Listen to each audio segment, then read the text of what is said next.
മലയാളികളിൽ ആർക്കും തന്നെ സുപരിചിതമാണ് social media ഇൻഫ്ലുവൻസറും യൂട്യൂബറുമായ Sajida Sajiya. അവരെക്കുറിച്ച് പറഞ്ഞറിയിക്കേണ്ടതില്ല. അവർക്ക് 5 എത്തിയും കുട്ടികളാണ്. ഭർത്താവ് മരണപ്പെട്ട ഒരു സ്ത്രീയാണ്. ഒരുപാട് ബുദ്ധിമുട്ടും കഷ്ടപ്പാടുകളും സഹിച്ചാണ് സാജിദ സാജി തൻ്റെ പൊന്നുമക്കളെ വളർത്തുന്നത്. സാജിദ സാജിക്ക് ഒരുപാട് വിമർശനങ്ങൾ നേരിടുന്നുണ്ട്. സാജിദൻ്റെ പൊന്നുമക്കളെ മാറോട് ചേർത്ത് ഒരാൾക്കും ഒരു ബുദ്ധിമുട്ടും ഒരാളോടും ചോദിക്കാത്ത വിധത്തിലാണ് സാജിദ തൻ്റെ പൊന്നുമക്കളെ വളർത്തുന്നത്. ഇന്നിതാ സാജിദ തൻ്റെ മനസ്സുരുകുന്ന വാക്കുകളുമായി രംഗത്തെത്തിയിരിക്കുകയാണ്. ഇറങ്ങിപ്പോയതാണ്. അതുകൊണ്ട് വക്കാലത്തും കൊണ്ട് ആരോ ഈ വഴിക്ക് വരരുത്. വക്കാലത്തുകൊണ്ട് വരേ ചെയ്യണ്ട. അത്ര വക്കാലത്ത് അത്രയ്ക്ക് പൊള്ളിയിട്ട് നിൽക്കുന്നവരാണെങ്കിൽ ആരവന്മാരാണോ ആർക്കാണോ വേണ്ടത് കൊണ്ടുപോയി നോക്കുക. ഞങ്ങൾക്ക് ആവശ്യമില്ല. ഞങ്ങളുടെ അത്താനെ ആട്ടിവിട്ട് പ്രാന്തന്മാരനെ പോലെ പ്രാന്തനെ പോലെ നടക്കുന്നുണ്ട്. അപ്പൊ അത് അള്ളനും ഞങ്ങൾക്ക് ആവശ്യമില്ല. പിന്നെ എനിക്ക് ആവശ്യമില്ല. പിന്നെ പൊള്ളണവർക്ക് പൊള്ളിയിട്ട് അവിടെ നിൽക്കുക ഉണ്ടാവുള്ളൂ.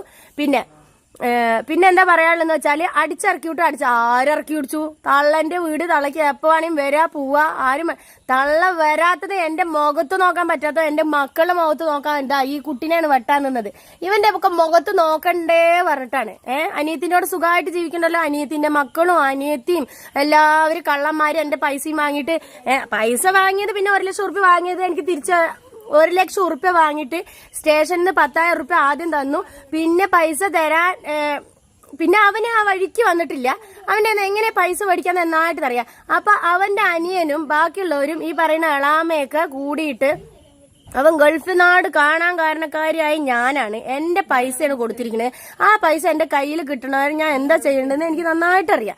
പിന്നെ പൊള്ളണ അവളുമാരും അവന്മാരും ഉണ്ടെങ്കിൽ കൊണ്ടുപോവാൻ നോക്കുക. എനിക്ക് ആവശ്യമില്ല. ഞാൻ 2 കൊല്ലം നല്ല അന്തസ്സായിട്ട് നോക്കിയിട്ടുണ്ട്. ആ 2 കൊല്ലം നല്ല അന്തസ്സായിട്ട് ഇവിടെ തിന്നിട്ട് എല്ലിന്റെ ഉള്ളിൽ കയറിയിട്ട് എന്റെ മക്കളെ കാണിച്ചതാണ്. അതിന് എനിക്ക് ആവശ്യമില്ല. എന്റെ അനിയത്തിമാരെ എനിക്ക് ആവശ്യമില്ല. എന്റെ ഉമ്മാനെ ആവശ്യമില്ല എന്ന് തന്നെ പറയുള്ളൂ.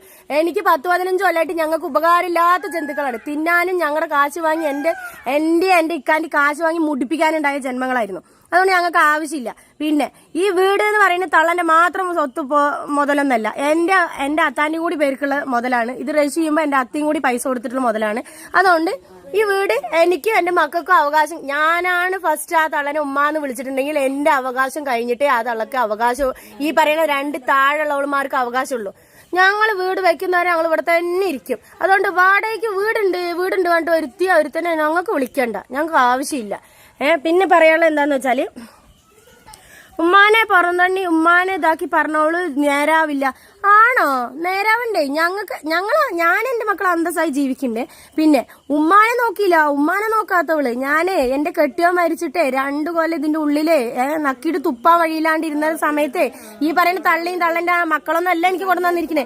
എന്റെ ഫ്രണ്ട്സുകളെ എനിക്ക് ഉണ്ടായിരുന്നുള്ളൂ. അന്നും ഇന്നും എന്റെ ഇക്ക മരിക്കുമ്പോഴും ഇന്നും എന്റെ ഫ്രണ്ട്സുകളാണ് ഇപ്പോഴും എന്റെ കൂടെ നിൽക്കുന്നത്.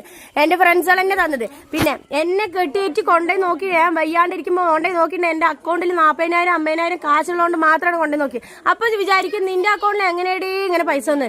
എന്റെ അക്കൗണ്ടിൽ ഞാൻ പണ്ട് മുതലേ യൂട്യൂബ് ചാനൽ തുടങ്ങി യൂട്യൂബിൽ വീഡിയോസ് ഇടുന്ന ഒരാളാണ്. ഞാൻ പണ്ട് മുതലേ വീഡിയോസ് ഇട്ടിട്ടുണ്ട്. എനിക്ക് ഫസ്റ്റ് ഏർണിങ്സ് തന്നെ ഒരു 25,000 സബ്സ്ക്രൈബ് ആയപ്പോൾ തന്നെ എനിക്ക് ഫസ്റ്റ് കുറച്ച് ഏർണിങ്സ് വന്നിട്ടുണ്ട്. അങ്ങനെ ഏർണിങ്സ് ഒരു മാസം വരുന്ന ഏർണിങ്സ് ഞാൻ ചേർത്ത് വെച്ച പൈസയാണ് അവനിക്ക് കൊടുത്ത 1 ലക്ഷം റുപ്യ. അത് പോരാണ്ട് എന്താണ് ഞാൻ ഈ തള്ളക്ക് ഉണ്ടാക്കി കൊടുത്ത മുതല് വേറുള്ളത് ഈ വീട്ടിൽ ഞാൻ എന്താ ചെയ്യാത്തെന്ന് ആ തള്ള പറയട്ടെ. എന്താണ് അനിയത്തിന്റെ മകൻ യൂട്യൂബ് ചാനൽ തുടങ്ങിയിട്ടുണ്ടല്ലോ. തള്ള പറയട്ടെ തള്ളക്ക് ഞാൻ എന്താ ചെയ്തു കൊടുക്കാത്ത. തള്ളന്റെ മക്കൾ ഇവിടെ വന്നിരുന്ന ആരാണ് ചെയ്തു കൊടുക്കുന്നത്? ആരാ 2 കൊല്ലം തള്ള പണിക്ക് പോവാൻ വയ്യാണ്ടും വേറുള്ളതും നോക്കിയിട്ടുണ്ടായിരുന്നേ ഞാനാണ്. അതുപോലെ ഇവിടെ പനിച്ച് 10-15 ദിവസം കടന്നപ്പോഴേ ചത്തിട്ട് കടന്നപ്പോൾ ഞാനാണ് വലിച്ചിട്ട് കൊണ്ടുപോയി ഞാനാ നോക്കിയത്. അതിനുള്ളൊക്കെ ഉപകാരം എനിക്ക് തന്നതാണ് ഈ പറയുന്ന തള്ളി അനിയത്തിമാരും. അപ്പൊ വരുമ്പോ ഈ 2 കൊല്ലം ഞാൻ ഈ ഇക്ക മരിച്ചിട്ട് ഇവിടെ ഇരിക്കുന്നതിന്റെ ഇടയിൽ വന്ന് 10-15 ദിവസം ഇരുന്നിട്ട് പോകുമ്പോൾ എന്റെയാണ് തിന്നിട്ടുണ്ടായിരുന്നത്. എനിക്കും മക്കൾക്കും ഞാൻ ഉണ്ടാക്കി വെക്കുന്ന സാധനമാണ് തിന്നിട്ട് പോയിട്ടുണ്ടായിരുന്നത്. പിന്നെ പറയാനുള്ളത് കൂടപ്പിറപ്പുകളല്ലേ അനിയത്തി, അത് തിരിച്ചും സ്നേഹം വേണം. അങ്ങോട്ട് മാത്രം പിടുങ്ങാൻ മാത്രം സ്നേഹം ഉണ്ടായ പോരാ.